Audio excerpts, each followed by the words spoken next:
Iran জুড়ে সাম্প্রতিক বিক্ষোভ ও অস্থিরতার পর পরিস্থিতি এখন সরকারের পূর্ণ নিয়ন্ত্রণে, এমন দাবি করেছে তেহরান।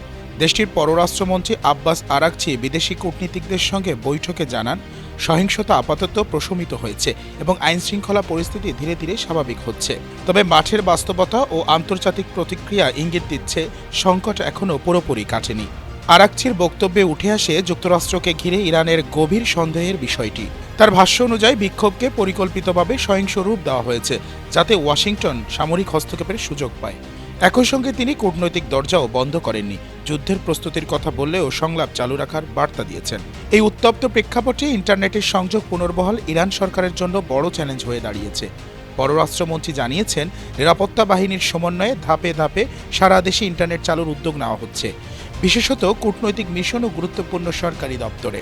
এদিকে ইরানের সর্বোচ্চ নেতা আয়াতুল্লাহ আল খামেনির সাম্প্রতিক বক্তব্য পরিস্থিতিকে আরও রাজনৈতিক মাত্রা দিয়েছে। নাম উল্লেখ না করেই তিনি যুক্তরাষ্ট্রের নেতৃত্বকে ইতিহাসের ক্ষমতাধর কিন্তু পতনশীল শাসকদের সঙ্গে তুলনা করেছেন।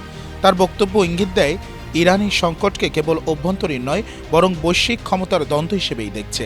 সব মিলিয়ে ইরান বিক্ষোভ থামলেও প্রশ্ন রয়ে গেছে, এটি কি সাময়িক শান্তি নাকি আরও বড় রাজনৈতিক সংঘাতের পূর্বাভাস?